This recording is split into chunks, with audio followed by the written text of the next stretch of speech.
ziyaretimizde de hamdolsun ilimizin büyük potansiyeline yakışan yoğun bir gündemle huzurlarınızdayız.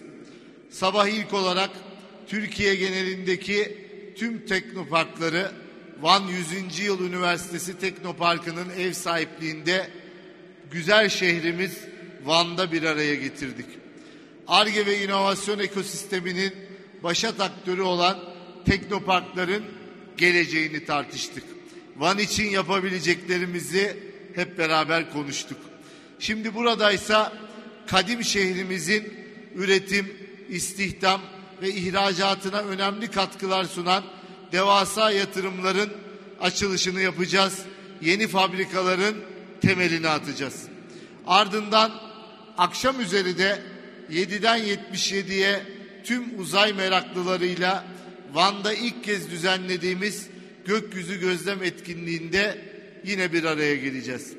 Geçen ay Diyarbakır Zerzevan'da ateşlediğimiz bilim ve teknoloji meşalesini inşallah Van'a taşımış olacağız.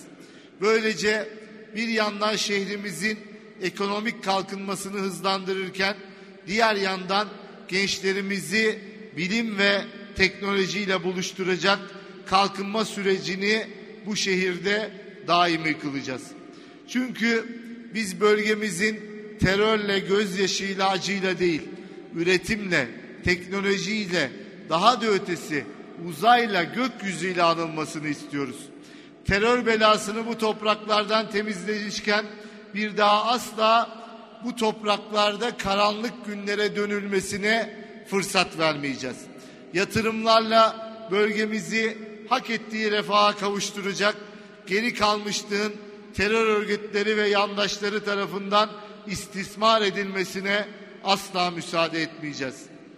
Değerli misafirler, şu anda burada bir tane tören gerçekleştiriyoruz. Ama emin olun bir törene sığmayacak kadar önemli başlıklarda ilimiz için çok önemli ve kıymetli yatırımları siz hemşerilerimizin hizmetine sunmuş oluyoruz. Güncel fiyatlarla yatırım tutarı 240 milyon lirayı bulan bir proje envanterinden bahsediyoruz. İlk olarak bakanlığımız desteğiyle Van'da hayata geçirdiğimiz 4 projenin açılışını gerçekleştireceğiz. Bu projelerle Van'daki OSB'lerin altyapısını güçlendiriyor, girişimciliğin gelişmesine destek oluyoruz. İkinci olarak tekstil ve hazır giyim sektörlerinde yapılacak 18 özel sektör yatırımının startını veriyoruz. Birbirlerinin tamamlayıcısı olan bu yatırımlar topyekün ve entegre kalkınma yaklaşımımızın da bir yansıması konumunda. Peki bu işler nasıl oluyor derseniz elbette bakanlığımızca uygulanan farklı programların planlı ve etkili bir şekilde koordine edilmesiyle oluyor. Bir destek programıyla yatırımcılar için altyapısı hazır sanayi arsaları üretirken diğer programla bu arsaların üzerindeki fabrikaları inşa ediyoruz. Devamında da farklı desteklerimizle müteşebbislerimizin yatırım ve işletme maliyetlerini düşürerek onların bu bölgede teşvik edilerek üretime geçmelerini destekliyoruz. Sağ olsun onlar da devletimizin uzattığı eli geri çevirmeyip karşılığında gerçekten devasa yatırımlar yapıyorlar. İşte son dönemde Van'da tekstil sektöründe yaşanan patlamanın arkasında bu planlı politikalarımız yer alıyor. Şimdi sizlere Aralık 2020'de sosyal medyada paylaştığım ve büyük ilgi gören bir videoyu tekrar izlettirmek istiyorum. Hazır mı arkadaşlar video?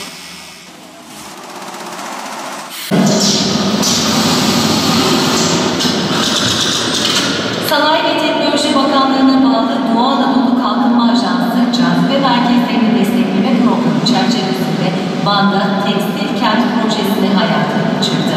Şu anda 3.000 tane Vanlı gençlerimiz istihdam ediliyor. Ve bu gençlerimizin ürettiği ürünler başta Avrupa ülkeleri olmak üzere birçok ülkeye ihraç ediliyor. Bölgemiz özellikle genç nüfus açısından çok avantajlı bir bölge. 340 bine yakın 14-29 yaş arası genç nüfusumuz bulunmakta. Ve tekstil kentte de gençlerin özellikle %60'ı kadın olmak üzere istihdam edilmekte. Doğu Anadolu Kalkınma Ajansı'nın yaptığı 32 fabrika binası içine makineler girince, çalışanlar makinelerin başına oturunca anlam kazandı. O binalar Vanlı gençler için işin, aşın merkezi oldu. Daha önce çalışmamıştım. Yani para kazanmak nedir bilmezdim. Sanayi ve Teknoloji Bakanı olarak benim de en gurur duyduğum işlerden bir tanesi bu Tekstil Kent projesi oldu. Biz burayı bakanlığımızca uygulanan Cazibe Merkezleri Destekleme Programı kapsamında Doğu Anadolu Kalkınma Ajansımızın koordinasyonunda tamamladık.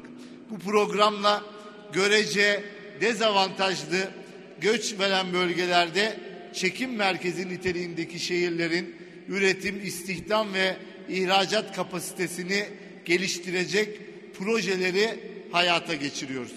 Van'la birlikte 10 ilde daha uyguladığımız programda bugüne kadar bütçeleri toplam 3,3 milyar lirayı bulan 134 projeyi hayata geçirdik. İşte Tekstil Kent projemizde bunlardan bir tanesi. Projeye güncel fiyatlarla yaklaşık 213 milyon lira yatırım yaptık ama bu proje inanın her kuruşuna kadar hak ediyor bu yatırımları ve neticelerini de en güzel şekilde ortaya çıkarmaya devam ediyor.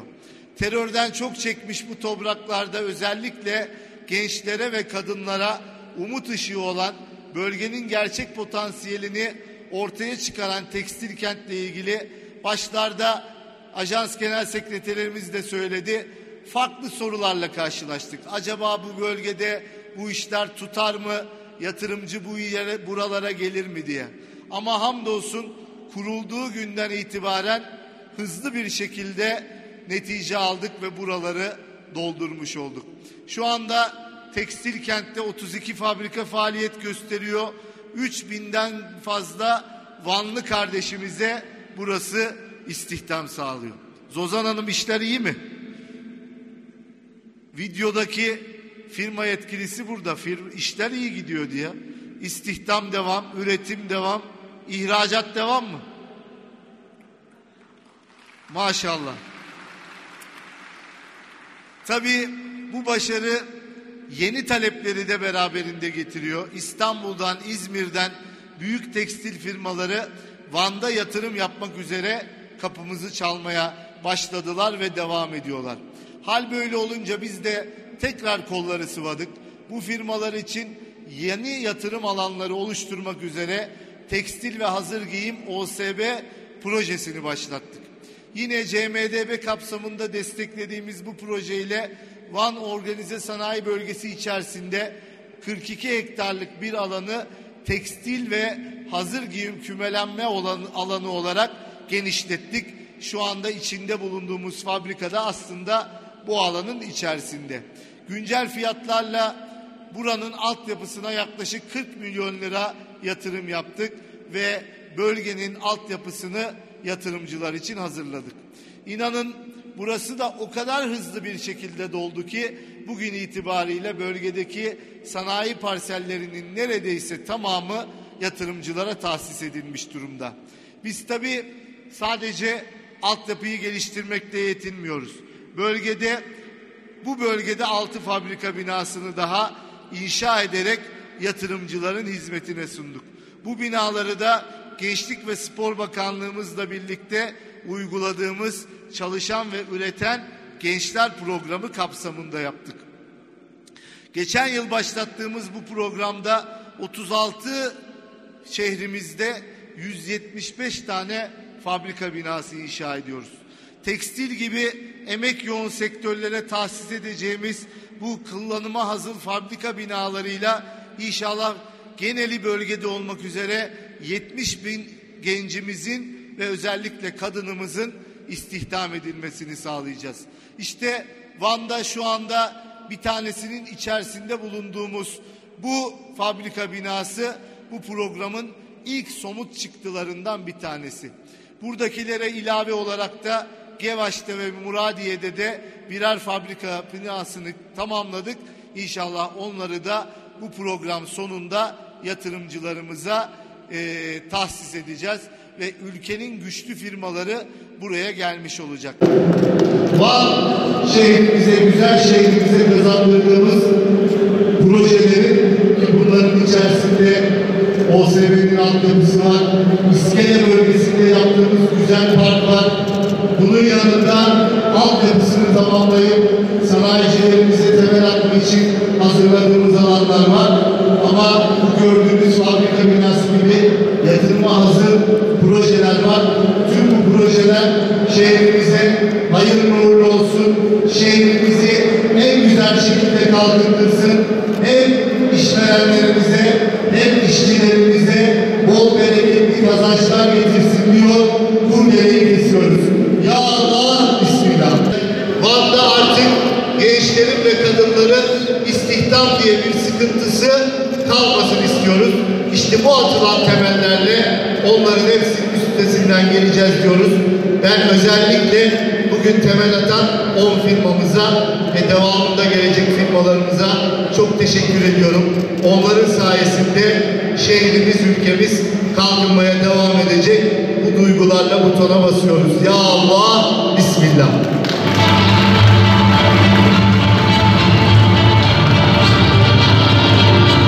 Evet, değerli konuklar, bugün burada Van ilimizin sanayisine ve ekonomisine büyük katkı sunacak 10 tekstil fabrikamızın temel atma törenini gerçekleştirdik. Evet, şu anda canlı bağlantıyı izliyoruz efendim.